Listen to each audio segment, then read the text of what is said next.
Let's draw a Roy Lichtenstein inspired portrait. The first thing you are going to need for this project is a black and white image. This image is just printed out on plain copy paper. And then you want your image to be the same size as whatever your drawing is going to be. In addition to that, we're going to need some graphite. Graphite comes in lots of different forms, including this ebony pencil, as well as large solid sticks or in retractable pencils. Any of these would work just fine. We are going to be using it to make our own transfer paper. You're also going to want a regular standard pencil. Flip your image over so that you are working on the back side and choose whatever material you have available to add graphite to the back of the paper. It's most important that the graphite is in any places where you're going to be tracing it over to transfer the image, but if you're not sure, the safest thing is just to fill the whole thing. So I'm going to show you how to use the various materials that I have. You can use whatever it is you have on hand. Obviously, the bigger the material, the more space it can cover in a shorter amount of time, so that will make your work go a little bit faster. You want to use a very dark graphite, so something that is definitely in the B range is going to be darker for you, and just fill in the entire thing. This can take a little bit of time. All of that graphite can stain your fingers, but that's okay. Now you're ready to transfer your image. I'm going to use a piece of tape just to hold my image in place. I'm trying to figure out where I want to put it on the paper because I want to leave a room for a conversation bubble, a thought bubble, or a conversation bubble.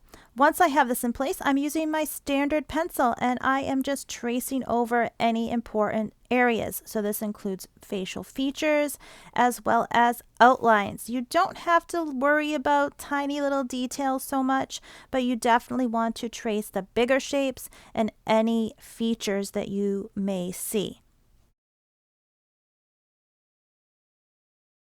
As you're working, flip your paper up every once in a while just to double check that the lines that you need are transferring and that you are not forgetting any important areas. Now that I have all of the lines that I need transferred, it's time to think about how I'm going to add a thought or word bubble. Now you could use a tracer or template of some sort, or you could try to do this freehand. I am sort of going in the middle. I'm not using exactly a tracer that is shaped the way I want for a thought bubble, but I am using a circle template to kind of give my bubble some uniform edges. It's also going to help me to form the little dots that you would see at the bottom of a thought bubble. It's time to go over all of the pencil marks with a black marker. I like to use a permanent marker. This is because it will not smear or smudge in the later step. And I want to try to vary some of my line thicknesses. This is going to make for a more interesting drawing and a more interesting composition. So some of my lines I might thicken by doubling or even tripling the width of that line using the same permanent black marker. You might also notice that I decided to change the way the dots looked coming from my thought bubble. I didn't really like the way they looked connected, so I switched that to separated dots. And now I'm just going to go over every single line that I had done in pencil to really get the outlining done with the marker. You can also add some lines that maybe weren't there. So you want your picture to look a little bit more cartoon or comic style. That might mean that you need to add some stylized lines in the hair or other areas of your drawing. You also want to make sure that you've added some element to indicate a space or environment or background. That could be just a simple horizontal or vertical line that separates the negative space, or you could choose to make it a little bit more complex.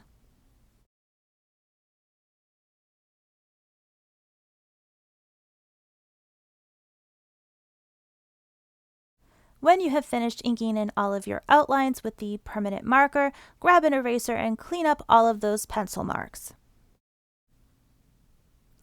This next step is really where our artist of inspiration influence shows. We are going to make some dots over all of the areas that would have a skin color. So instead of filling in the entire skin area with solid color, we're using a dot tracer or dot stencil. You could also do this freehand to transfer some dots in a very organized pattern over anything that is skin in your drawing. So using the stencil allows you to have more control over the placement of the dots, and I'm just using a standard water-based marker to color in the dots in the color that I want to choose for my skin tone. You can use any color that you prefer to use.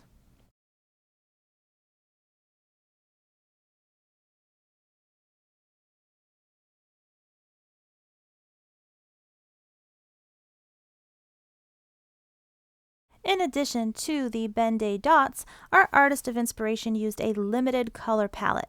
This was inspired by the printing processes of comic strips at the time.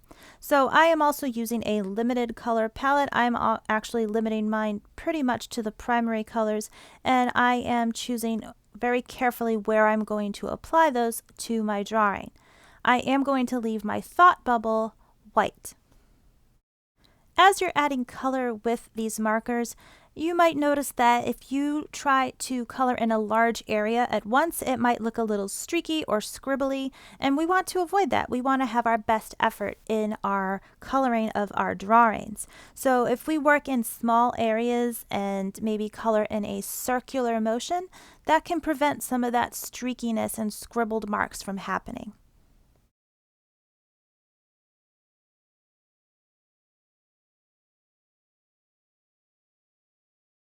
Before I add any marker to the words that I want to put in my thought bubble, I did take the time to very carefully write them out in pencil first.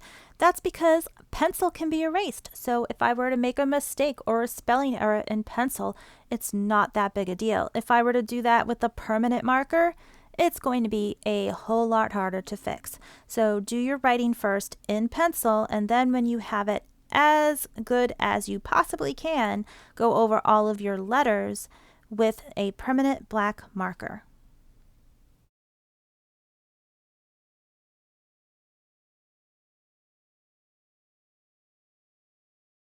Here's my finished drawing, and I think she looks a little bit like Alice from Alice in Wonderland, so my thought bubble was actually inspired by that.